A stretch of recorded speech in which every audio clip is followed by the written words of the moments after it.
අප විහාරස්ථානයේට බොහොම ගෞරවයෙන් යුතුව වැඩමවන්නට යෙදුණු අතිපූජ්‍ය පුහුල්වැල්ලේ සාරද අපේ පඬිත හාමුදුරුවන් වහන්සේ අපි බොහොම ගෞරවයෙන් යුතුව පිළිගන්නවා අපේ විහාරස්ථානීය වෙනුවෙන්. ඒ සඳහා පින්කමේ දායකත්වයේ දරන අපේ සියලු පින්වතුන්ට ප්‍රථමයෙන්ම සිහිපත් කරන ධර්ම දේශනාව සඳහා ආරාධනා කරලා ඉන්න හැටියට.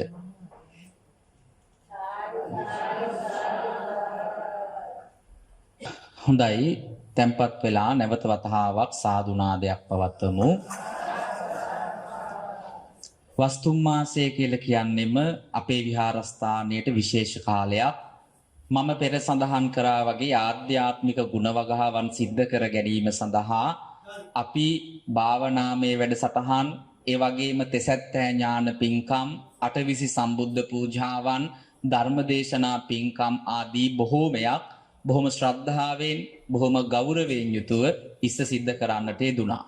අද පින්කමේ දායකත්වයෙන් කටයුතු කරන්නේ හෝමාගම මාලපල්ල පදිංචි මංගලී විජේසිංහ සහ පී.ඒ. ජයන්ත මහත්මයා විසින් මේ ධර්මදේශනා පින්කමේ දායකත්වය දරනවා. ඒ අරමුණු හැටියට දෙමව්පියන්ට පින් අනුමෝදන් කරන්න ඩී.පී. විජේසිංහ, ඒ වගේම ඩී. සයිමන්, ඒ වගේම සී. ජයවර්ධන, මවවන හැරියට් පෙරේරා, බබා නෝනා, ඒ වගේම සහෝදරයා ආනන්ද සිරි පෙරේරා ඇතුළු සියලු මළගිය ඥාතීන්ට පින් අනුමෝදන් කිරීමේ අරමුණ පෙරදරි කරගෙන, ඒ වගේම තමයි මෙවර කටින පූජෝත්සවයේ දායකත්වයේ දරන්නේ කොට්ටාව මාලපල්ල අපේ පදිංචි චන්දන මහත්මයා, සුභාෂිනී මහත්මිය, ගීසා දියණිය ඇතුළු පවුලේ හැම කෙනෙක්ම එකතු වෙලා, වගේම සිරි කස්සප ධර්මායතන කාර්ය සාධක සමිතියේ සියලුම පින්වතුන් එකතු වෙලා තමන්ගේ මියගිය ඥාතීන්ට පින් අනුමෝදන් කරන්න, ඒ වගේම සුජීවත්ව වාසය කරන සියලු දෙනාටම ආශිර්වාද කිරීමේ අරමුණක් ඇති කරගෙන, ඒ වගේම සිසු දායකත්වයන් හැටියට 2025 9/13 වන දින උපන්දිනය වන යුවන්ති විජේසිංහ දියණියට නිදුක් නිරෝගී සුබ උපන්දිනයක් වේවා කියන ආශිර්වාද කිරීම ප්‍රාර්ථනා කරගනිමින් මේ සියලු පින්කම් වල මේ දායකත්වයේ මේ හැම කෙනෙක්ම අරගෙන කටයුතු සිද්ධ කරනවා. ඒ අනුව අපි කටින පින්කමට කලින්ම අපේ පින්කමේ වැඩසටහන් මාලාව පෙළ ගැස්සුවා. ඒ පෙළගස්සන අවස්ථාවේදී අපේ චන්දන මහත්මයාත් නෝනා මහත්මියත් සඳහන් කළ හිටියේ අපේ පුහුල්වැල්ලේ සාරද හාමුදුරුවන් වහන්සේ අපිට වඩම්මන්නට අවශ්‍යයි කියලා. ඉතින් ඒ සඳහා කටයුතු සූදානම් කරාම අපේ හාමුදුරුවන්ට කතා කරාම හාමුදුරුවෝ බොහෝම ගෞරවයෙන් යුතුව අපේ ආරාධනාව පිළි අරගත්තා. ඒ පිළි අරගෙන මතක් කර සෑම අවස්ථාවකම උන්වහන්සේ බොහෝම කාරුණිකව අපිත් එක්ක කටයුතු සිද්ධ කරා. ඉතින් මේ පින්කම සඳහා වැඩමුවන්ට යෙදුණා. ඉතින් මේ විහාරස්ථානයේ අතීතයේ පිළිබඳව ඔය ඇත්තෝ දන්නවා.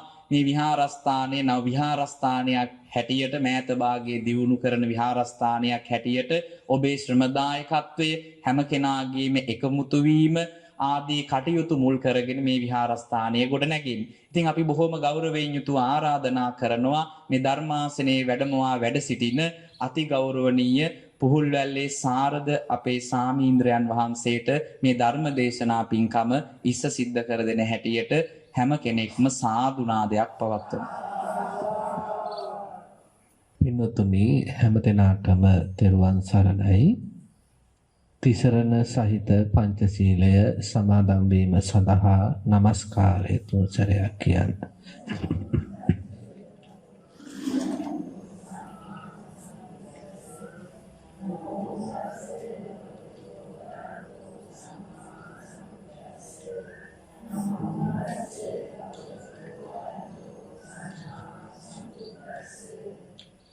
බුද්ධං සරණං ගච්ඡාමි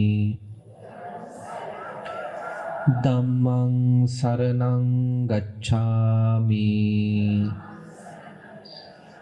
සංඝං සරණං ගච්ඡාමි ဒုတိယံ පි බුද්ධං සරණං ගච්ඡාමි द्वितीयम्पि धम्मं शरणं गच्छामि द्वितीयम्पि संघं शरणं गच्छामि තතියම්පි බුද්ධං සරණං ගච්ඡාමි තතියම්පි ධම්මං සරණං ගච්ඡාමි තතියම්පි සංඝං සරණං ගච්ඡාමි සරණාගමනං සම්පුන්නං පාණාතිපාතා වේරමණී සික්ඛාපදං සමාදියාමි අදින්නාදානා වේරමණී සික්ඛාපදං සමාදියාමි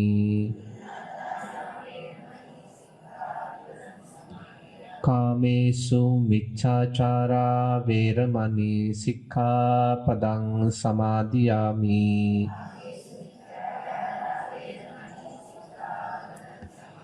මුසාවාදා වේරමණී සික්ඛාපදං සමාදියාමි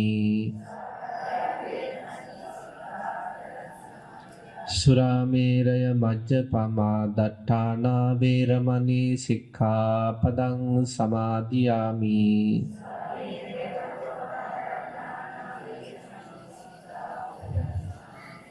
තිසරණේන සද්දින් පංචශීලං ධම්මං සාදුකං සුරක්ඛිතං කତ୍වා අප්පමාදේන සම්පාදේ තබ්බං සමන්ත චක්කවාලේසු අත්‍රා ගච්ඡන්තු දේවතා සද්ධම්මං මුනි රාජස්ස සුනන්තු සග්ග මොක්ඛදං ධම්මස්සවන කාලෝ අයම් බදන්තා ධම්මස්සවන කාලෝ අයම් බදන්තා ධම්මස්සවන කාලෝ අයං බදන්තා නමෝ තස්ස භගවතෝ අරහතෝ සම්මා සම්බුද්දස්ස නමෝ තස්ස භගවතෝ අරහතෝ සම්මා සම්බුද්දස්ස නමෝ තස්ස භගවතෝ අරහතෝ සම්මා සම්බුද්දස්ස චිත්තේන නීයති ලෝකෝ චිත්තේන පරිකස්සති චිත්තස්ස ඒක ධම්මස්ස සබ්බේව වසමන්ව ගූති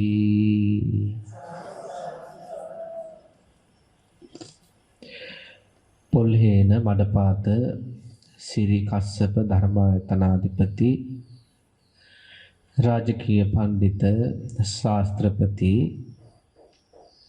ගෞරවනීය අපේ තිස්ස මහාරාමේ බද්දිය නායක ස්වාමීන් වහන්සේ ඇතුළු මේ උතුම් පින්බිම තුල වැඩ වාසය කරන පින්වන්ත ගුණවන්ත අපේ මහා සංඝරත්නයන් අවසරයි.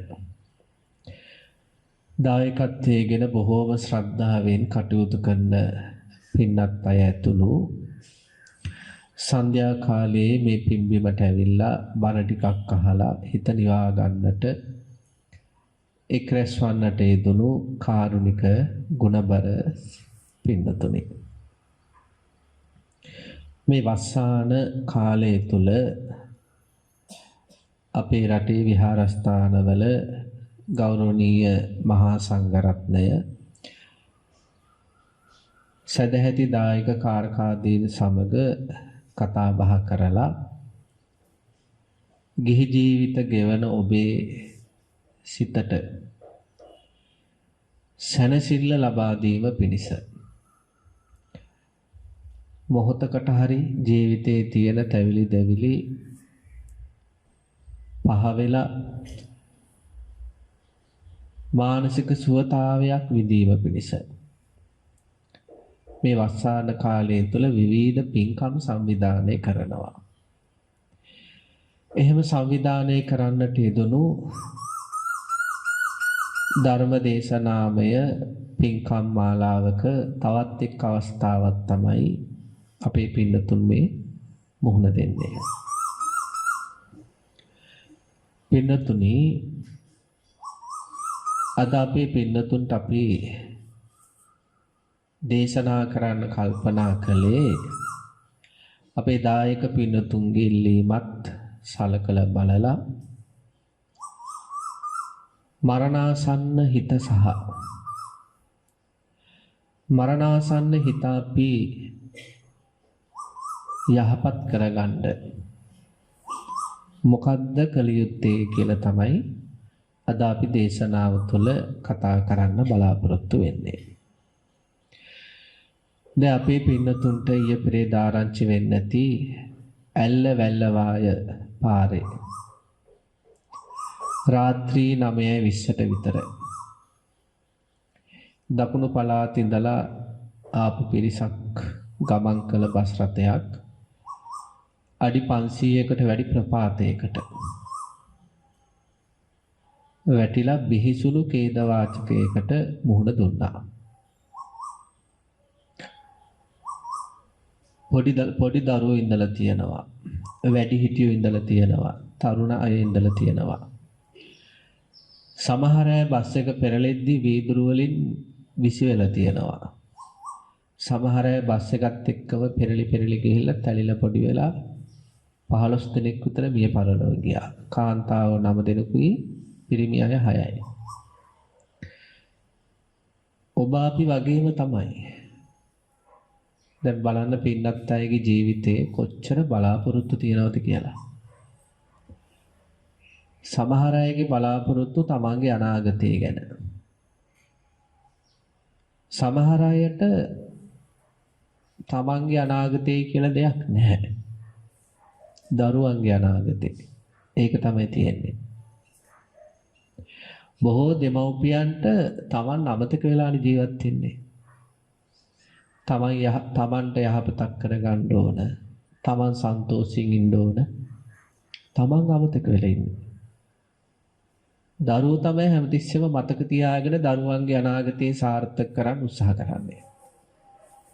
ඉතින් මෙතනේ දෙපිරිසම ඇති. තමන්ගේ අනාගතය ගැන හිතලා කටයුතු කරන පිරිසකුත් ඇති.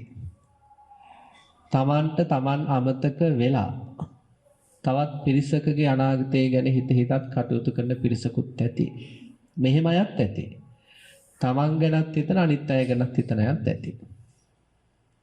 ඉතින් බලන්න ජීවිතේ හැම විවිධ තමන් ගැන හරි තමන්ගේ අය ගැන හරි ලොකු සැලසුම් වගේක් තියෙනවා.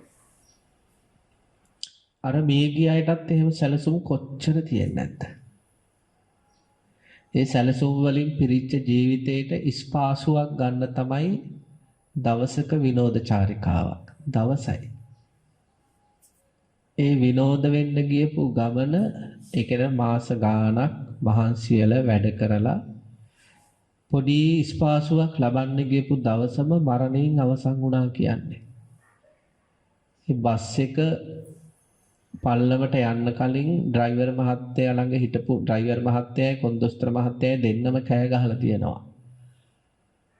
පුළුවන් තරම් මේ වාහනේ යල්ල ගන්න නැත්නම් බස් එකේ කට්ටිය වාඩි වෙන්න කියලා. මොකද සමහර අය නටනට ගිහිල්ලා තියෙන්නේ සින්දු කිය. ඒ බස් එක උඩින් යද්දි පින්නතුනේ මොනව හිතෙන්නේ නැද්ද? සමහර අයට දරුවෝ මතක් වෙන්නේ නැති. සමහර අයට තමන් ආදරය කරන අය මතක් වෙන්නේ නැති.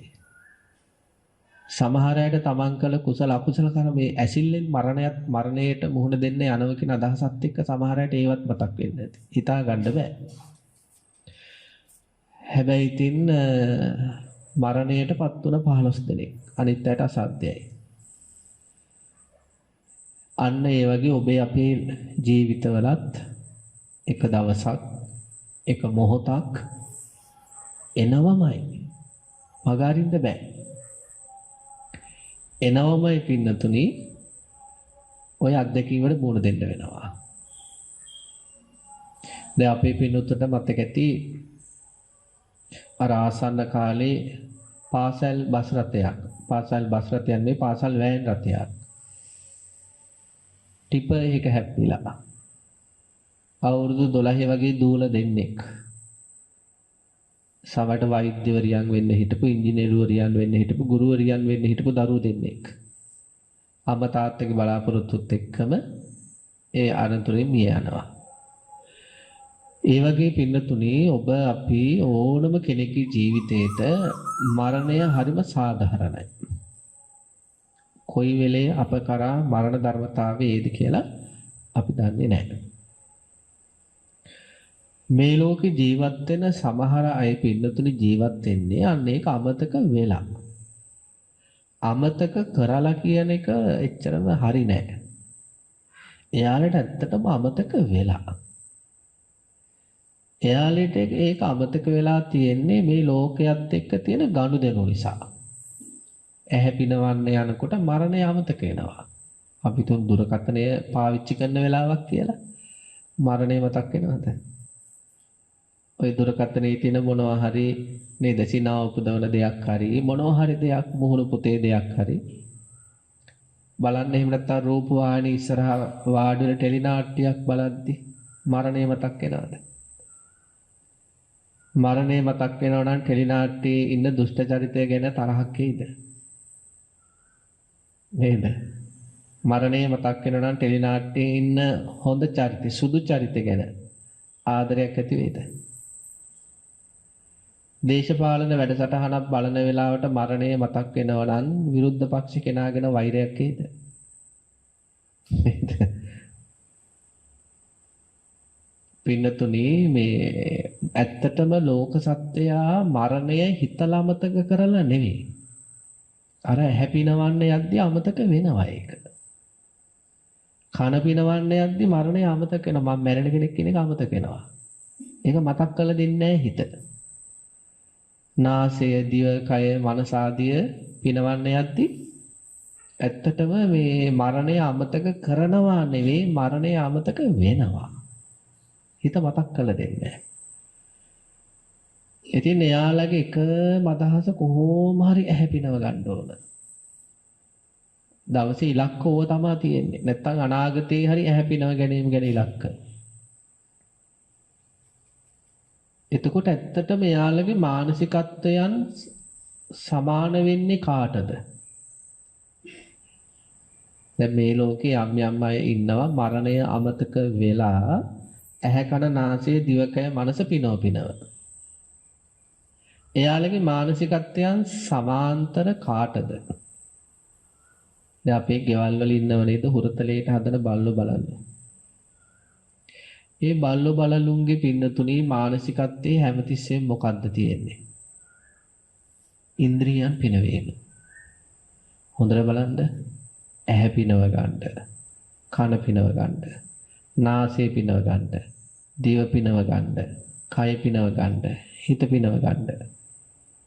ගෙදර හුරතලයට හදන සත්තුන්ට හැම තිස්සෙම තියෙන අදහස විතරයි.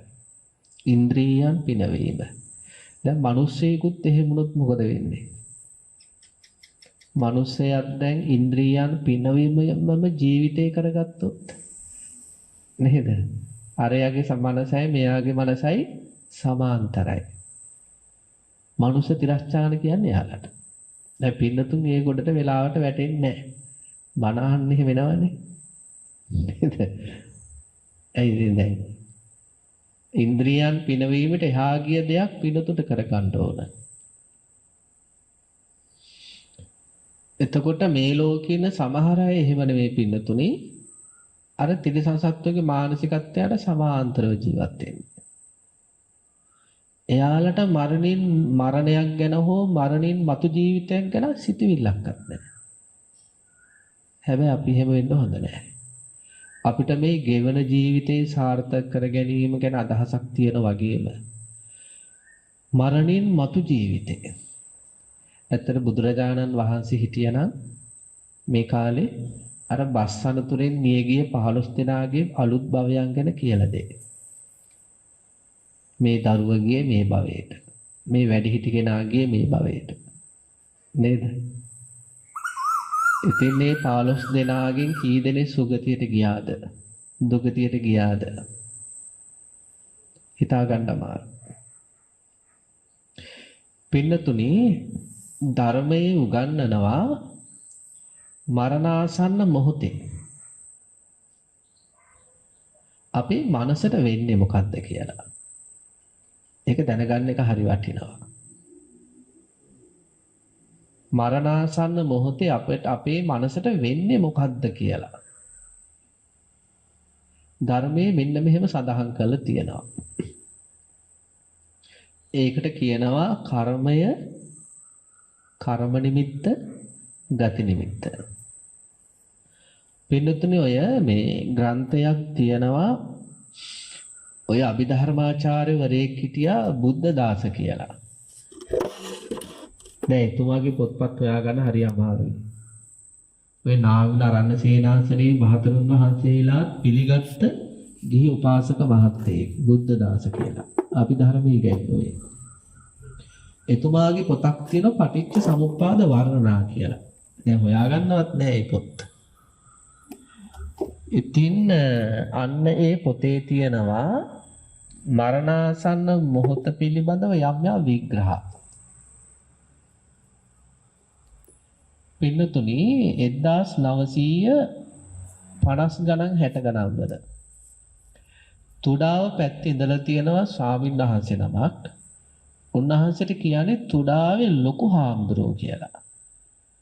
තුඩාවේ ලොකු හාමුදුරුවෝ කියලා කියන්නේ. දැන් කාලේ වගේ ඉස්සර බණ වැහි නෑනේ. දැන් පින්නතුන් හරි පින්නන්තයි. බණ වැහි දැන් මෙහෙත් බණ වැස්සක් තියෙනව නේද? මේ අද එක වැස්සක්. නේ? ධර්ම දේශනා 15ක් 20ක් විතර තියෙනවනේ. පෙර පින්නතුන්ගේ. ඔය 60 ගණන් වල 40 ගණන් වල එහෙම නෑ. දැන් අපේ පුංචි කාලෙත් 90 ගණන් වල සතියකටම එක දවසයිද කොහෙද සතිශීසේ බණක් ගියේ. දැන් බණවලටම channel තියෙනවා. පින්නතු වාසනාවන්තයි ඒකයි. අපේ ආච්චිල සීලට ඒ වාසනාව තිබ්බේ නැහැ. ඉතින් මේ ඔය 1960 ගණන් වල හිටපු තුඩාවේ ලොකු හාමුදුරුවන්ගේ ඒ විහාරස්ථානයේ කිට්ටුව ඒ ගමේ ආච්චි අම්ම කෙනෙක් ඉඳලා තියෙනවා. තරුණ කාලයේ මැදිවිය පහු කරගෙන ගියපු ආච්චි අම්ම කෙනෙක්. මේ ආච්චි අම්ම මැරෙනවා. මැරිලා මිනිබිරියට ආරූඪ වෙනවා. මිනිබිරියට ආරූඪ වෙලා කියන්නේ මොකද්ද? තුඩාවේ ලොකු හාමුදුරුවෝ ගෙදරට වඩම්වල බලක් කියන්නේ. ඕක තමයි කියන්නේ.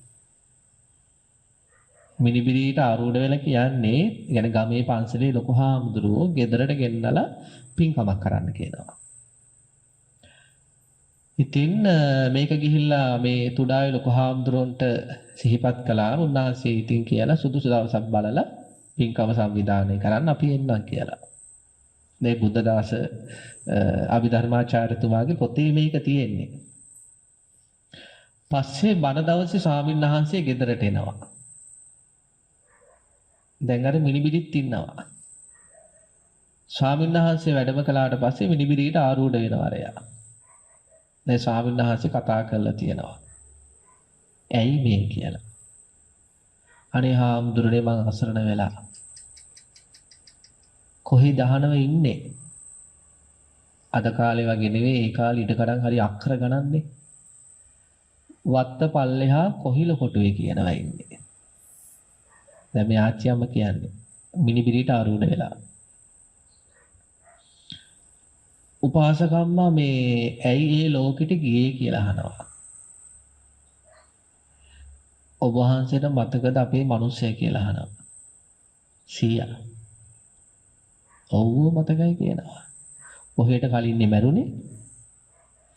එයා මැරුණ නෙවෙයි මම මැරුවා කියනවා. ආච්චි ඒ සීයට වහ දීලා තියෙනවා. මැදිවියේදී සීය මැරිලා තියෙන්නේ. හාමුදුරනේ මරණාසන්න මොහොතේ මට ඒක මතක් වුණා කියනවා. ධර්මයේ තියෙන පින්නතුනි දැන් ඊතර තියෙන ප්‍රාණඝාතයනේ. ධර්මයේ තියෙනවා යම් කිසි කෙනෙක් අපි හිතමු ඒ ආච්චිම ගමු. ඒ ආච්චි ඒ සීය මරණයටපත් වෙන්න වහ දුන්නා. ධර්මයේ තියෙන පින්නතරින් මරණාසන්න මොහොතේ අන්න ඒ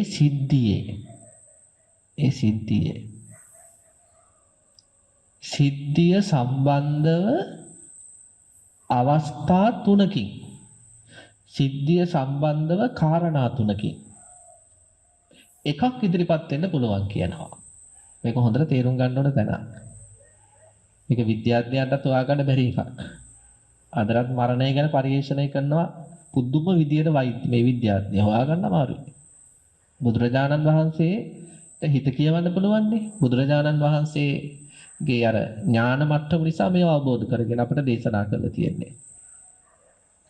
දැන් යම් කිසි කෙනෙක් ප්‍රාණඝාතයක් කරාට පස්සේ දැන් ප්‍රාණඝාතයක් කරද්දී අපිට එන හැඟීමක් තියෙනවානේ. මදුරුවෙක් මැරීම ගමු.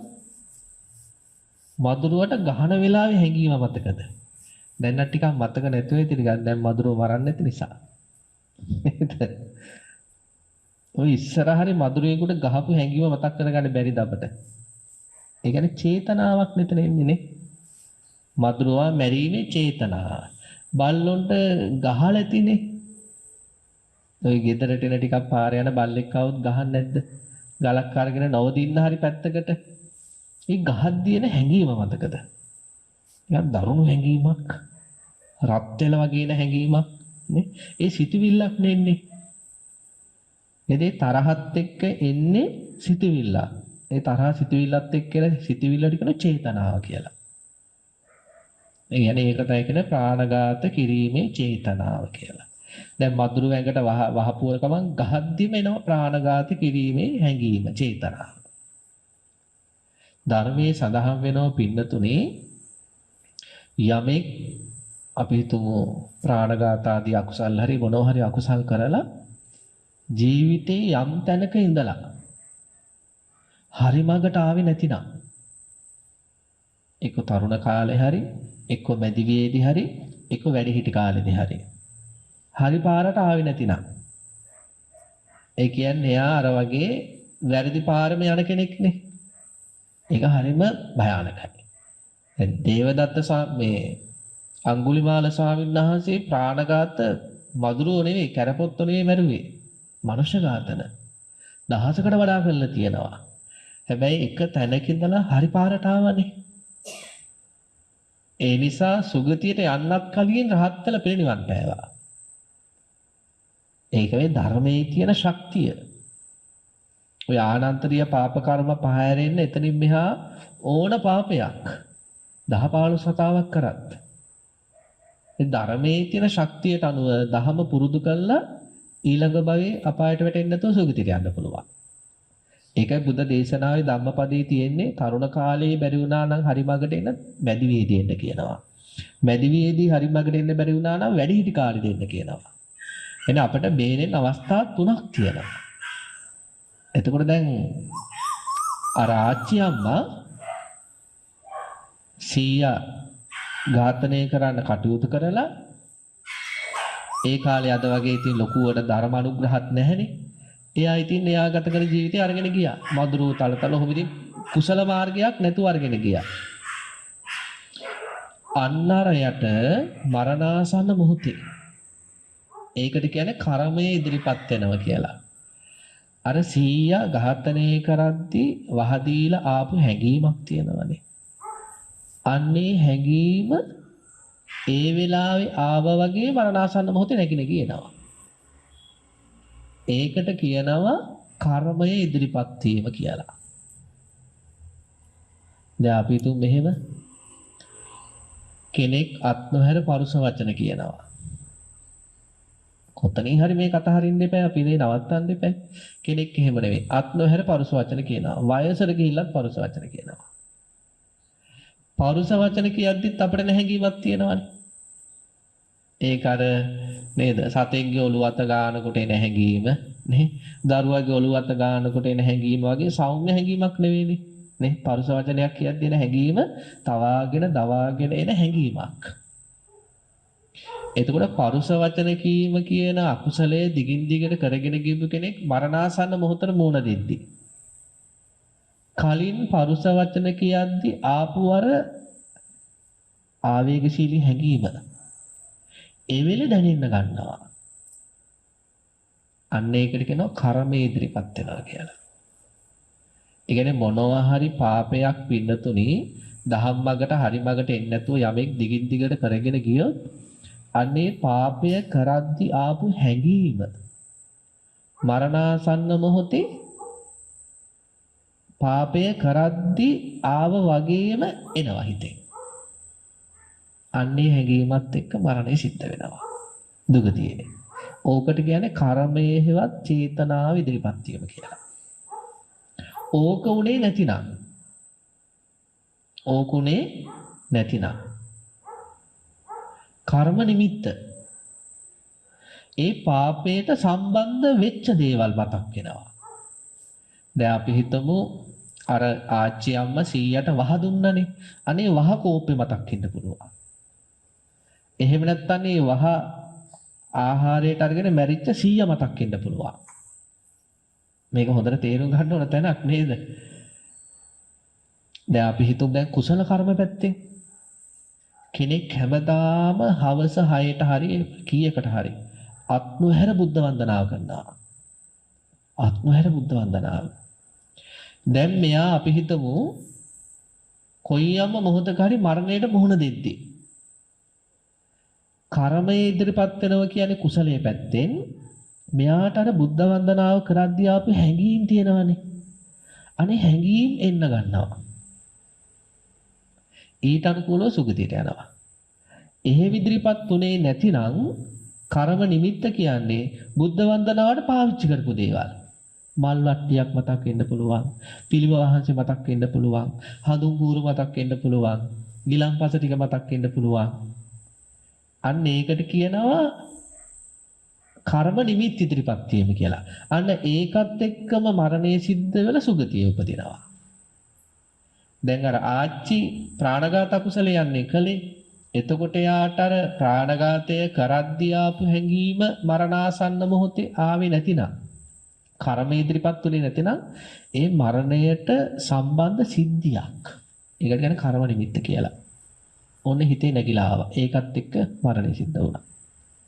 ඔය දෙකම උනේ නැතිනම් ගති නිමිත්ත. ඒ කියන්නේ එයා දුගතියට යන්න ඉන්නව නම් දුගතිය සම්බන්ධව අරමුණු වෙනවා. පින්නතුනේ අපි දන්න අවුරුදු 28ක විතර පුතෙක් හිටියා. හරි සද්ධාවන්තයි. හැබැයි මේ පුතාගේ තාත්තා එහෙම සද්ධාවන්ත කෙනෙක් නෙවෙයි. සද්ධාව නැහැ කියන්නත් බෑ. දේශාධික. හරියට තරහ යනවා. දැන් ඉතින් පින්නතුන්ට පොඩ්ඩක් තරහ යනවනේ. එහෙම නෙවෙයි මෙයාට පුදුම කේන්තියක් යන්නේ. මෙයාට ඒක හදාගන්නම බැරි වුණා. අවුරුදු 80කට විතර කිට්ටු වෙද්දි මෙයාට අසාධ්‍ය රෝගයක් හැදුනා. ওই කොළඹ තියෙනවා රජයේ තියෙනවා මේ මුදලුත් ගෙවලා වෙන් කරගෙන බේත් කරන්න පුළුවන් රජයේ රෝහල් තියෙන්නේ කොළඹ. ඒ රෝහලකට තමයි ගිහිල්ලා තාත්තා ඇඩ්මිට් කරේ. මාත් බලන්න ගියා තව සාන්නාංශ නමක් එක්ක. අපි යනකොට නම් මේ කතා බහ කරන්නේ ඔහේ ඇඳේ ඉන්න උඩුබැලි අතට. හරියටම මරණයට දවස් 2-3ක් තියා. හැමදාම රෑ 9ට විතර පටන් ගන්නව කෑ ගහන්න. කියන්නේ මොකක්ද දන්නවද? මුං මට ගහනවා. මුං මට ගහනවා. එහෙම කියලා යටිගිරියෙන් කෑ ගහනවා. පාන්දර 4:04 වෙනකම්. පළවෙනි දවසේ වෛද්‍යවරු ඇවිල්ලා හෙදෙහිදී ඇවිල්ලා ලොකු කලබලයක් වෙලා. පස්සේ තේරුම් අරගෙන මොකක් හරි මෙතන වෙන දෙයක් තියෙන්නේ කියලා. දෙවෙනි දවසේ රැත් එහෙමයි. පාන්දර වෙනකන් එකම එකයි කියන්නේ. මුං මට ගහනවා, මුං මට ගහනවා. ඒ කියන්නේ ඒ පියතුමාට දැනෙනවා කවුරු හරි ගහනවා මෙයාට. හැබැයි ගහන කවුරුත් නැහැ එතන. ධර්මයේ තියෙන පින්නතුනි කෙනෙක් නිරය ලෝකයට වැටෙන්න ඉන්නවා. ඒ නිරය හා සම්බන්ධ නිමිති මෙයාට පහළ වෙනවා. කෙනෙක් പ്രേත ලෝකයේ පහළ වෙන්න ඉන්නවා නම් ඒවට සිද්ධි කියන්නම් අපි. මේක අපිට අපේ රටේ ප්‍රසිද්ධ දේශකයන් වහන්සේ නමක් සිහිපත් කළ කාරණාවක්. මේ එතන සිද්ධියේ පුතා හරිම ධර්මානුකූල පුතෙක්. ලොකු පුතා පවුලේ. හොඳට බණ දහම් දන්න සිල් රකින්න පුතා. අම්මා එහෙම මුකුත් නැහැ. දන් දෙන අදහසක්වත් නැහැ අම්මට. මේ අම්මත් අශ්‍රීත වෙනවා. ඒත් හොඳට එතන නම් පුද්ගලික රෝහලක පුතා අම්මා නවත්තලා තියෙන්නේ. ලොකු පුතායි පවුල කට්ටිය එකතු වෙලා. අන්තිමට මේ අම්මා ඔපරේෂන් එකක් කරලා ගෙනත් කාමරේට දානවා මේ කතා කරගන්න බෑ ඊට පස්සේ. ඒ ඔපරේෂන් එකත් එක්ක වෙච්ච මොකක් හරි යම්කිසි తాවකාලික ගැටලුවක්. මේ අම්මා හොඳ වුණාට පස්සේ තමයි දහම්මගට ඇවිල්ලා තියෙන්නේ. දහම්මගට ඇවිල්ලා අර දේශකයන් වහන්සේට සිද්ධිය කියලා තියෙන්නේ. ඒ ස්වාමීන් වහන්සේත් එක්ක තමයි කල්යාණ මිත්‍රත්වයේ පස්සේ ගොඩ නැගිලා තියෙන්නේ. මේ අම්මා කියලා තියනවා දැන් අර ඔපරේෂන් කරලා ගෙනත් දැම්මනේ. පැය කිහිපයක් ගියාම සිහිය ඇවිල්ලා අම්මට. සිහිය එනකොට මැද වටේ ඉන්නවලු කළු පාට අමුතු මිනිස්සු ටිකක්. දැන් මේ අම්මට කියාගන්න බෑ මගේ වටේ මේ මෙහෙම මිනිස්සු ටිකක් ඉන්නවා කියලා. කතා කරගන්න බෑ. වැඩේ කියන්නේ පුද්ගලික රෝහලේ පුද්ගලික කාමරේනේ දැන්. ලොකු පුතා හවස හැමදාම වැඩ ඇරිලා එනවා ඔෆිස් එකේ ඉඳලා අම්මා බලන්න.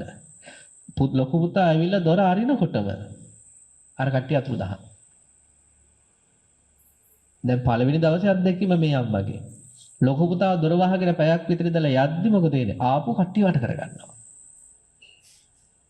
අර ධර්මයේ තියෙන සිල්වතුන්ට දැන් අපේ පින්නතුන් හොඳට සීලාදී ගුණධර්ම වඩනවා නම් කවදාවත් අමනුෂ්‍ය බියක් තියාගන්න එපා. ඒ අමනුෂ්‍යයන්ට සීලාදී ගුණධර්ම රකින්න අය හරියට ගින්දර වගේ පිච්චෙන වෙයාලා. දැන් අර පුතා ගොඩාක් සීලාදී ගුණධර්ම රකින්න කෙනෙක්නේ. එයා අම්මා ළඟට එනකොට අමනුෂ්‍යයන්ට ඉන්න බෑ. අතුරුදහන් වෙනවා. හැබැයි පුතා යද්දි ආපු කට්ටිය වට කරගන්න. දැන් අම්මට කියා ගන්න බෑ. දවස් 2-3ක්ම අම්මා මේ අත්දැකීම ලැබලා තියෙනවා. හොඳ වුණාට පස්සේ තමයි කියලා තියෙන්නේ. අන්න ඒකට කියන පින්නතුණි ඇත්තට ඒ අම්මා පෙර පිනකට ගැලවිලා. මරණම නම් මොකද වෙන්නේ? අර කට්ටිය ගොඩේම උපදිනවා කියලා. ඒවට කියන ගති නිමිති කියලා.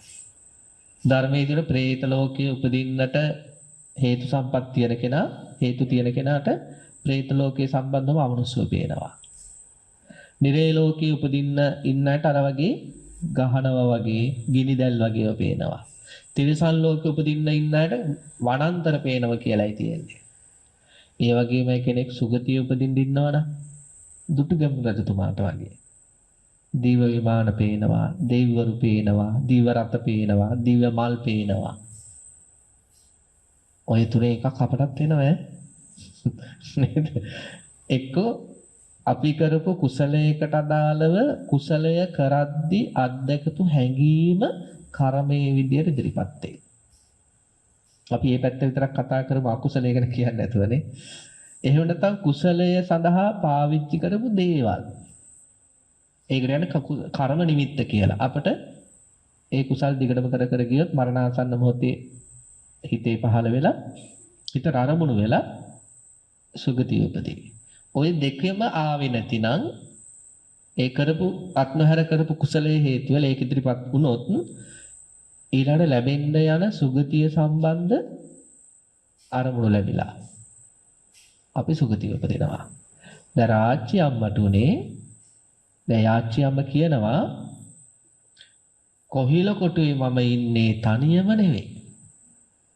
තව කට්ටියක් ඉන්නවා. එනම මේ යාච්චියට බොහෝ දුරට මරණාසන්න මොහොතේ නේද ගති නිමිති පහළ වෙලා ඊළඟට උපදින්නට හදන භවයේ සම්බන්ධ නිමිති අමනුෂ්‍යය. ඉතින් අන්න ඒ වගේ පින්නතුණි අපි මේක දන්න අයත් ඇති මේ සිද්ධිය මේ කර්මයේ කර්ම නිමිත්ත ගති නිමිත්ත නේද?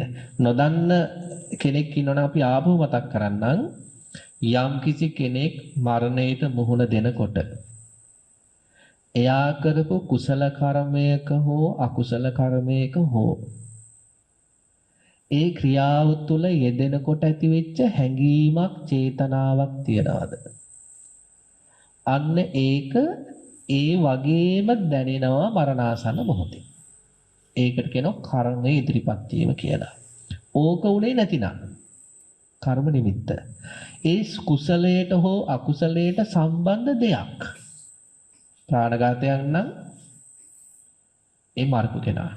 නැත්තම් ඒ සතෙක් තලන්න පාවිච්චි කරපු ආයුධයක්. බුද්ධ වන්දනාවගේ කුසලයක් නම් මල් වට්ටියක්, පිළිම වහන්සේ, පහනක් ඒ වගේ දෙයක්. ඊට අනුකූලව සුගතිය දුගතිය තීරණය වෙලා භවය සකස් වෙනවා. ওই දෙකම ආවේ නැතිනම් මේ ගති නිමිත්ත. ඒ කියන්නේ ඊළඟට ලැබෙන්න හදන භවය සම්බන්ධ ඒ භවයේ දේවල් පේන්න ගන්නවා. නිමිති එනවා. ඊට අනුකූලව ඊළඟ භවය තීරණය වෙනවා. තීරණාත්මකම තැනක් උතන. අපිට මුණ දෙන්න වෙනවා ඔකට. අර බස් එකේ 15 දෙනාම ඔකට මුණ දුන්නා. සමහර අයට කර්ම ඉදිරිපත් වෙන්නේ නැති, සමහර අයට කර්ම නිමිති ඉදිරිපත් වෙන්නේ නැති, සමහර අයට ගත නිමිති ඉදිරිපත් වෙන්නේ නැති. කරපු කුසලයට අක්ෂර වෙනවා. දැන් මේ කහපොළ, මේ මඩපාත, මේ පොල් හේන, මේ අවටත් ඉතින් කොච්චරයි මැරෙන්නේ නැද්දනේ? ඒ හැම කෙනෙකුටම ওই සිද්ධියට මුණ දෙන්න උනා. අපේ අම්මලා සමහර අයගේ තාත්තලා, සමහර අයගේ ආච්චිලා, සීයලා මැරිලා ඇති. ඒ හැම කෙනෙකුටම අපි කියනවනේ අනේ නිින්ද ගියා වගේ මැරුණා. නේ නිින්දෙන්ම මැරුණා. නිින්දෙන් මැරුණත් ওই තුනේ එකක් ඉදිරිපත් වෙලා තමයි මැරෙන්නේ. සමහර හරි කැමති නිින්දෙන් මැරෙන්න. නේ හිතාගෙන ඉන්න එක මුකුත් නොදැනී මැරෙයි කියලා. ওই තුනේ එකක් ඉදිරිපත් වෙනවමයි. ඒකයි බුදුරජාණන් වහන්සේ දේශනා කළේ කුසලය කරන්න නිතරම. එතකොට ඉදිරිපත් වෙන්න පුළුවන් වැඩිපුර බර මොකද්ද? කුසලයක්මයි. දැන් ඔන්න අපි බලමුනේ. මේ ආසන්න මාසයක් විතර අරගෙන නේ ආසන්න සතියක් විතර අරගෙන දැන් අපි ගැන පොඩි සහතිකයක් ගමු. මගේ හිත වැඩිපුර බර කුසලයටද අකුසලයට? ඔන්න දැන් ওই පැත්තෙන් ඒවි උත්තරයක්. කුසලයට නම් බරයි කියලා දැනුනේ මේ කාලේ මැරුණොත් ඉතින් දෙයියනේ කියලා නේද? හොඳ දැනකට යයි. හිතෙන් එව්වේ අකුසලිය තමයි හාමුදුරනේ කියලා නා. ලොකු අවදානමක් තියෙනවා. සමහර අය අනේ මන්ද හාමුදුර කුසලුත් කරා අකුසලුත් කරා. එයා වැට උඩ. එයා මේ වගේ අවධියකට මරණයට මුණ දුන්නොත් අපි දන්නේ කොහේයිද කියලා. අන්න නිසා අපි මේ ප්‍රධාන දායකත්වයේ දරන අපි මේ නෝන මේ ප්‍රශ්න වගේක් ඉදිරිපත් කරලා තිබ්බා. ඒකේ සිහිපත් කරලා තියෙනවා මේ කර්මපත ගැන. නේ කර්මපත ගැන. එතන මේ මෙන්න මේ 10න් බේරිලා ඉන්න පුළුවන් නම් පුළුවන් තරම් උත්සාහ කරන්න. සමහර අය දැන් උත්සාහ කරන මේ කාලේ ප්‍රාණඝාතයෙන් වළකින්න උත්සාහ කරන්න ඕන. නේ මැස්සෙක් මදුරුවෙක්වත් මරන්න නැතුව. පින්නතුණි මේ ওই ගෙවල් වලට එනව නේද? මෙහෙත් එනවත් දන්නේ ඇති. ගෝනුස්සෝ පැත්තෑයෝ නේ පොළොංගු එනවනේ නේ. දැන් අපේ එක මධ්‍යස්ථානයක් තියෙන්නේ මේ විජේරාම් පාරේ. කුලබහත ඒ කියන්නේ. අරන්නේ තියෙන ගුරුනෑගල. ළඟදී මේ වැලි බෝමලුවේ පොළොම් පැටියෙක්. කොළබහතේ පොළොම් පැටියෙක්. අපි එහෙම තමයි කියන්නේ දැන් කොළබහතේ ගොම සමහරකට පුදුම මාන්නයක් තියෙනවානේ. එතකොට එහි ඉන්න මැස්සෝ එහෙම කොහොමද? කොළබහතේ මැස්සෝ. නේද? එතකොට එහි ඉන්න කපුටෝ කොළබහතේ. නේද? සමහර අයගේ මහ බොරු අදහසක් තියෙනවනේ නේ කොළබහතේ කියලා. ඉතින් එහි නැති අර කට්ටියත් කොළබහතේ මැස්සෝ කපුටෝ. නේද? ඉතින් මේ අන්නේ වගේ මේ මෙහෙත් පින්නතුනි ගෙවල් ඇතුළට ওই සාරපයෝ ගෝනුස්සෝ වෙනවා ඇති. දැන් නම් මුකුත් කරන්නේ නැතුව ඇති. පණිට්ටු වල දාලා හරි විසි ගන්නවා ඇතිනේ. දැන් සමහර අය මොකද කරන්නේ? ලොකු කලබලයක්. දැන් අපිට තාම කරදරයක් කළත් නැහැ. ඉස්සරහට කරදරයක් කරන්න පුළුවන් කියන හැඟීම නිසා මොකද කරන්නේ? ඔක්කොම එකතු වෙනවානේ. තාත්තා එකතු වෙනවා, අම්මා එකතු වෙනවා, දරුවෝ ටික එකතු වෙනවා. අම්මා තමයි ගොඩාක් දුරට දොරලියක් හරි මොකක් හරි ගෙනත් දෙන්නේ තාත්තට. නේද? පවට අනුබල දෙනවා පිටිපස්සේ ඉඳගෙන. ඊට තාත්තා තමයි මොකද කරන්නේ? ගහන වර්ෂතාවට. ළමයි බොහෝ දුරට කරන්නේ පෙන්නනවා මේසයටට ගියා, එදයටට ගියා. ඒ එක එක අයගේ දායකත්වය හරි විවිධයි. වැඩිපුර දායකත්වය දරන තාත්තා. එයා තමයි තලන්නේ. බාගෙට මැරුණොත් මොකද කරන්නේ අම්මා පිටිපස්සේ ඉඳන්? කොන්ද පණ ඇතුව ගහන්න කියන තව එකක්. ඊළඟට ඉතිරි දායකත්වය අම්මා. ඊළඟට දරුවෝ ටික පොඩි පොඩි දායකත්වයක්. එකතු වෙලා ප්‍රාණඝාතයක් කරා. ඕකට එකතු වෙලා විඳවන්න වෙනවමද නැද්ද? අන්න එහෙම දෙයක් තමයි බස් අනතුර. එකතු වෙලා කරපු පාපයක ප්‍රතිඵලයක් ඔය. වැඩිපුර දායකත්වයන් දරපුවා මොකද වෙන්නේ? ඒ දායකත්වයේ මට්ටමට දුක් විඳලා මැරෙන්නේ නැති. මේක ඉතින් ඇත්ත කතා කරන්න ඕන. එනේ බස් අනතුර ගුණගමම මැරිච්ච අය ඉන්නවා. බස් අනතුර වෙලා පැයක් දෙකක් ගියාට පස්සේ මැරිච්ච අය ඉන්නවා. විදවලා මේ සමහර අයගේ අත් කැඩුනා, කකුල් කැඩුනා.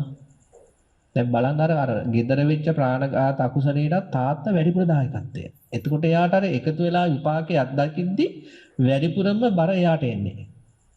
අම්මා පිටිපස්සෙන් දෙවෙනියට තල්ලුව දුන්නා. එතකොට අම්මට මතු භවයක මේ විපාක දෙනකොට එකතු වෙලා ඒකට මුණ දෙන්න වෙනකොට තාත්තට තරම්ම බරපතල නැහැ. දරුවොත් වටේ පිටේ ඉඳන් පෙන්නුවානේ. එයාලා හරියට අර තුවාල වෙච්ච කට්ටිය වගේ. එකතු වෙලා කුසල් කරන. දැන් මේ එකතු වෙලා කරන කුසලයක් නේද? මේවට එකතු වෙලා විපාක විඳින්න වෙනවා සසරේ. නිවන් දකින්නකම්. ඒක හොඳයි. එකතු වෙලා ප්‍රාණඝාතයක් කරමු. එකතු වෙලා විපාක විඳින්න වෙනවා. එකතු වෙලා හොරකම් කළොත් එකතු වෙලා විඳින්න වෙනවා. එකතු වෙලා කට්ටියකට පරිසවතරින් බැන්නොත් එක්කෙනෙකුට හරි එකතු වෙලා විඳවන්න වෙනවා. එහෙම සසරක්. දැන් සමහර අම්මලා තාත්තලා කියන්නේ නැද්ද ජීවිතේ දුක් හර්ධරෙද්දී පුතේ උඹලා අපි සසර කරපු පාපයක් මේ එකතු වෙලා විඳවන්න වෙලා තියෙන්නේ. කියන්නේ නැද්ද එහෙම? අපි පුතේ සංසාරේ ලොකු පාපයක් කරලා නැති එකයි. අපි මේක තුළ දහ දුක් විඳින්නේ. ඇත්ත. එකතු වෙලා සැප විඳිනවා නම් සසරේ එකතු වෙලා කරපු කුසල්. එකතු වෙලා දුක් විඳිනවා නම් සසරේ එකතු වෙලා කරපු පාපයක්. ඒ නිසා පින්නතුනේ දැඩි අධිෂ්ඨානයක් ගන්න ඕන. දස අකුසල් වෙන්න දෙන්න එපා. තනියම කරන්නත් එපා එකතුල කරන්නත් එපා. ප්‍රාණඝාතේ තනියම කරනව කියන්නේ ඇඟට වහන මදුරුව තලනවා. එකතු වෙලා මරනවා කියන්නේ බොහෝ දුරට ගෙදරට යන සාරපේ තලන පොඩි කරලා දානවා. ඌට එහා ගිය මනුෂ්‍ය ඝාතන සමහර එකතු වෙලා කරනවනේ. අන්න ඒවට කිසිම සම්මාදමක් වෙන්නේ නැතුව ඉන්න. එතකොට මරණාසන්න මොහොතේ මතක් වෙන්නේ එහෙම දෙයක් නැහැනේ. නේද?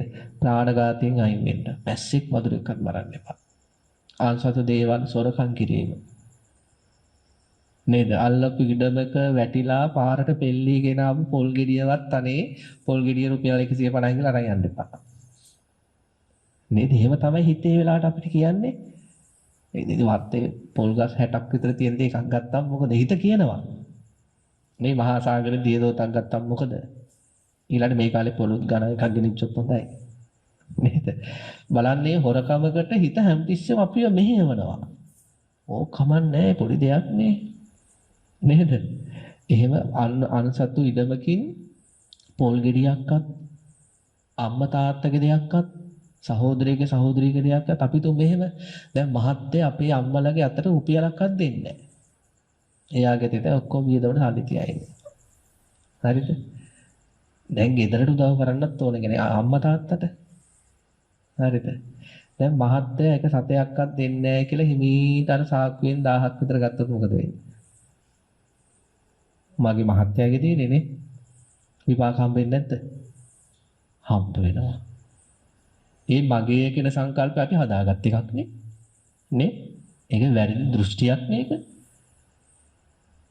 මගේ අයගේ දේවල් හොරකම් කළත් විපාක හම්බ වෙනවා. මගේ නෝන අයගේ දේවල් හොරකම් කළත් විපාක හම්බ වෙනවා. මහත්තයාගේ දේවල් හොරකම් කරන්න එපා.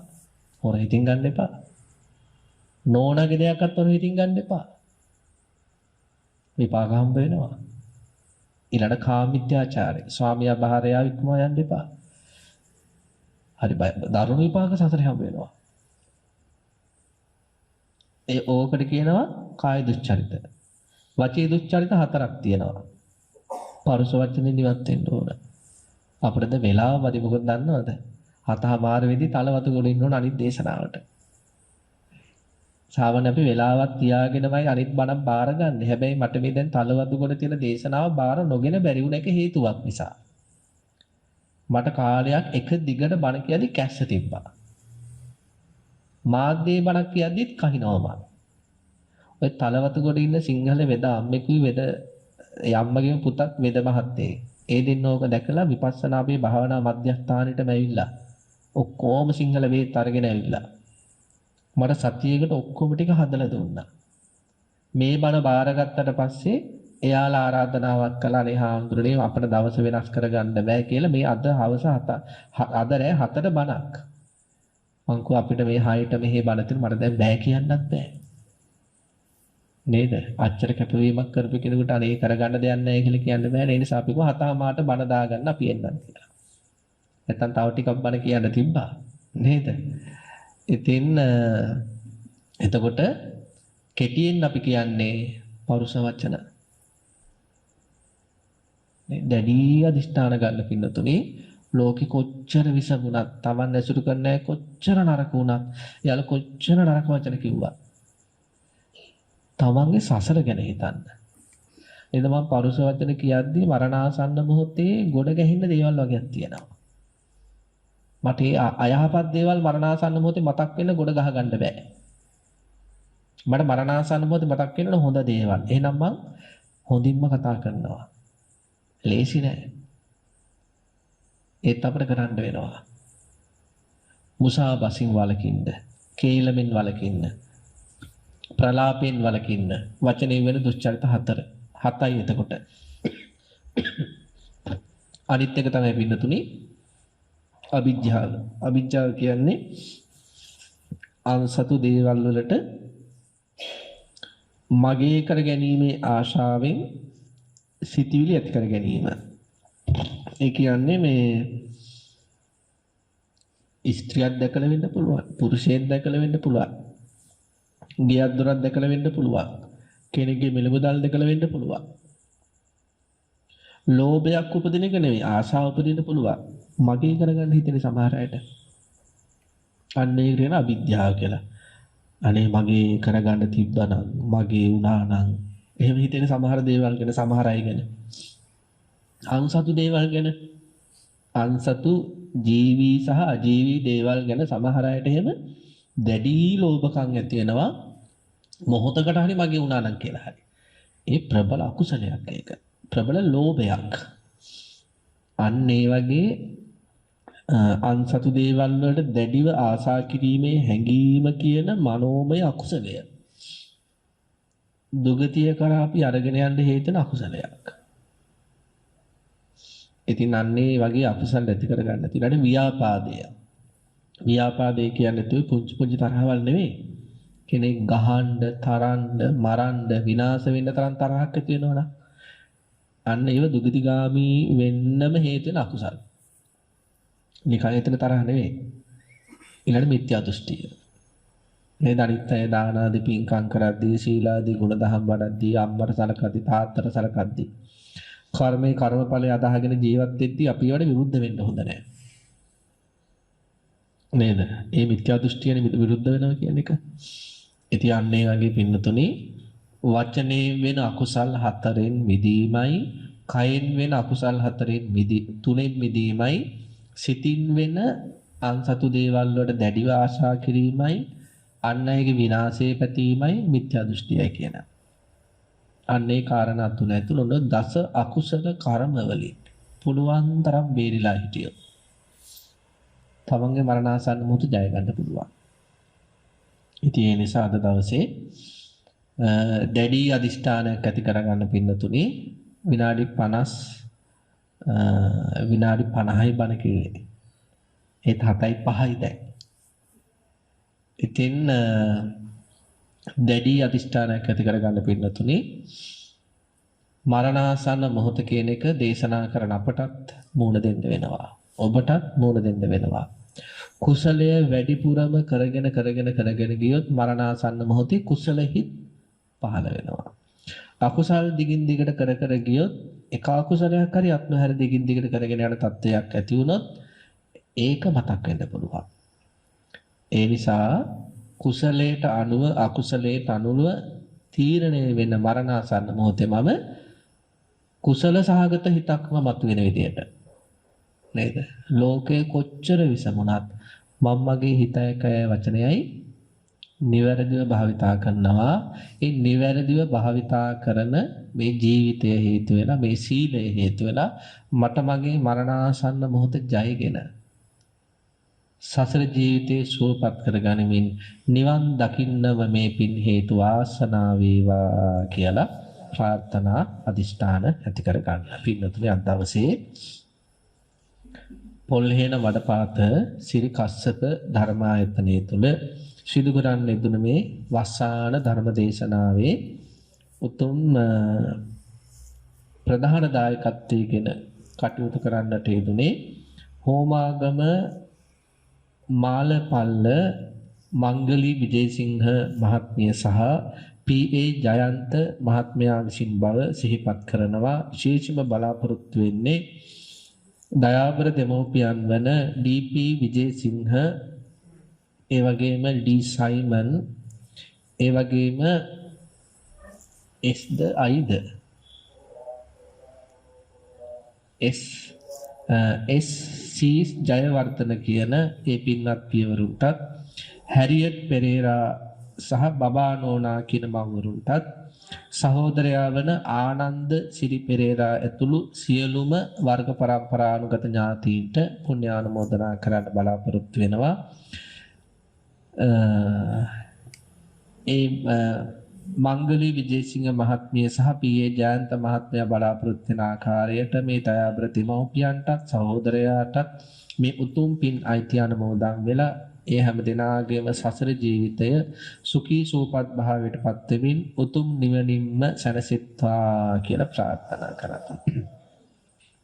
පින්කමේ සෙසු දායකත්ව සිහිපත් කරනවා චන්දන මහත්මයා, සුභාෂිනී මහත්මිය, ගීසා දියණිය ඇතුළු පවුලේ හැම දෙනාම සිරි කස්සප ධර්මායතන කාර්ය සාධක සමිතිය බලාපොරොත්තු වෙනවා. දායකත්වයේ දරූ අප සැමටත් ගෞරවනීය දේශකයන් වහන්සේටත් විහාරවාසී සියලු ස්වාමින් වහන්සේලාටත් සහභාගී වූ සියලු පින්වතුන්ටත් චතුරාර්ය සත්‍ය අවබෝධයට මෙපින් හේතු වේවා. විශේෂයෙන්ම අප හැමගේම ප්‍රඥා පාරමිතාව පූර්ණණය වේවා. සියලු පාරමිතා පූර්ණණය වේවා. නිවන් දක්නා ජාති දක්වා භවගාමී ජීවිතේ සුවපත් නිවනින් සැනසෙන්න හේතු වේවා. මියගිය දෙමව්පියන් වන එස් ගරුසිංහ පියාණන්, එම් ගමගේ මෑණියන්, ජේ.ජී. ලිවේරිස් පියාණන්, ජේ. කුසුමාවති මෑණියන් ඇතුළු පින් බලාපොරොත්තු වෙන මළගේ සියලු ඥාතීන්ට මේ පින් අයිති අනුමෝදන් වේවා. ගීසා බුත්මලී දියණිය ඇතුළු සියලු දරුවන්ගේ අධ්‍යාපන කටයුතු සාර්ථක වේවා. දරුවාට නිදුක් නිරෝගී බව ලැබේවා. ඒ වගේම සිරි කස්සප ධර්මායතනාධිපති අපේ රාජකීය පඬිත ශාස්ත්‍රපති තිස්සමහාරාමේ බද්දිය නායක ස්වාමීන් වහන්සේ ඇතුළු පින්නන්ත මහා සංඝරත්නයට මේ උතුම් පුණ්‍ය ශක්තිය ආශිර්වාදයක් වේවා. දායකත්වයේ දරූ අප ඇතුළු පින්කමට නන්නාරින් සහයෝගය ලබා දුන් සියලු දෙනාටත් මේ උතුම් පින්කමේ ආශිර්වාදය ලැබේවා කියලා ප්‍රාර්ථනා කරනවා. ඒ වගේම සැප්තැම්බර් මාස 13 වන උපන්දිනයේ සමරන යුවන්ති විජේසිංහ දියණියටත් ආශිර්වාද කරමින් දායකත්වයේ දරන බව සිහිපත් කරලා තියෙනවා. ඉතින් මේ පින්වත් දියණියටත් මේ උතුම් පුණ්‍ය ශක්තිය ආයුරාරෝග්‍ය සම්පත් ලබන්නම ආශිර්වාද වේවා කියලා අපි ප්‍රාර්ථනා කරනවා. අවසාන වශයෙන් ප්‍රධාන දායකත්වයේ ගැන කටයුතු කළ ඒ මංගලී විජේසිංහ මහත්මියට, පී.ඒ. ජයන්ත මහත්මයාට, සෙසු දායකත්වය දරපු චන්දන මහත්මයා, සුභාෂිනී මහත්මිය, ගීසා දියණිය ඇතුළු හැමට, ශ්‍රී කස්සප ධර්මායතනයේ කාර්ය සාධක සමිතියටත්, උපන්දිනයේ සමරන යුවන්ති විජේසිංහ දියණියගේ පවුලේ හැම දෙනාටම පින්වත් ඔබ හැම දෙනාටමත් ඔබ හැම දෙනාගේම දූල පුතාලා ඇතුළු පවුල්වල සියලු දෙනාටත් සන්ධ්‍යා කාලයේ සිදු කර ගන්නට යුතුණු මේ උතුම් ශාසනික පින්කමේ ආනිසංස බලය හේතු වෙලා විතරක් නෙවෙයි බුද්ධ ආදී රත්නත්‍රය ආශිර්වාදයක් හේතු වෙලා සසර වසනාතුරාවටම හැම දිනාටම බොහෝ ගුණ ධර්මයන්ගෙන් පිරුණු සත්පුරුෂ ආශ්‍රව ලැබෙත්වා කියලා ප්‍රාර්ථනා කරනවා. සසර වසනා තුරාවට සතර පාදී කිසියම්ම දුක් මාත්‍රයක් අත්දකින්නට ඉඩක් නොලැබී සුගතිගාමී ජීවිතම ලබමින් නිවන කරා යන්නටම අවස්ථාව මම්පෙත් විබර වෙත්වා කියලා ප්‍රාර්ථනා කරනවා. සාපිපාසාවක් නිසාවත් සසර ගමන කිසියම් මොහොතකදීවත් අසරණ කමක් ඇති නොවි සුවසේ දහම් මඟ වඩාගෙන සංසාර දුක් නිමා කරගෙන අතිඋතුම් නිර්වාණ ධර්මයෙන්ම සැනසෙන්නටම මේ පින් පාරමී කුසල්ම වේවා කියලා අපි ප්‍රාර්ථනා කරනවා. දෙවියන්ට පින් දෙමු. ආකාසට්ඨා ච බුම්මට්ඨා දේවානාගා මහිද්దికා පුඤ්ඤන්තං අනුමෝදිත්වා චිරන් රක්ඛන්තු ශාසනං ආකාසට්ඨා ච බුම්මට්ඨා දේවානාගා මහිද්దికා පුඤ්ඤන්තං අනුමෝදිත්වා චිරන් රක්ඛන්තු දේශනං ආකාශට්ඨා ච බුම්මට්ඨා දේවානාගා මහිද්దికා පුඤ්ඤන්තං අනුමෝදිත්වා චිරන් රක්ඛන්තු මං පරන්ති. ආශිර්වාදය අභිවාදන සීලිස්ස නිච්ඡං වද්ධා පචායිනෝ චත්තාරෝ ධම්මා වඩ්ඩಂತಿ ආයුවන්නෝ සුඛං බලං ආයුරාෝග්‍ය සම්පatti සග්ග සම්පatti මේවච අතෝ නිබ්බාන සම්පatti ඉමිනාතේ සමිජ්ජතු.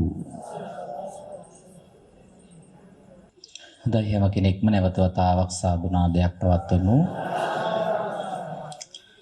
ස්තුති පූර්වක පුණ්‍යානුමෝදනාව අර්ථයෙන් ධර්මයෙන් නිවන් මඟ පසක් කරන්නට යෙදුණු අතිගෞරවනීය පුහුල්වැල්ලේ සාරද අපේ හාමුදුරුවන් වහන්සේට අපේ විහාරස්ථානයේ වෙනුවෙන් වැඩමවලා ධර්මානුශාසනාවන් සිද්ධ කරගනිමින් ඒ වගේම අපේ පින්වතුන් උදෙසා මේ ධර්ම කාරණා පැහැදිලි කරලා දීම පිළිබඳව මේ රැස් කරගත්තා වූ සියලුම කුසලානිසංසයන්ගේ බලයෙන් උන්වහන්සේටත් සසුන් කෙතස් වදන්නට ඒ වගේම අර්ථයෙන් ධර්මයෙන් අනුශාසනා කරන්නට නිදුක් නිරෝගී කායික සුවය මානසික සුවය මුදා වේවා.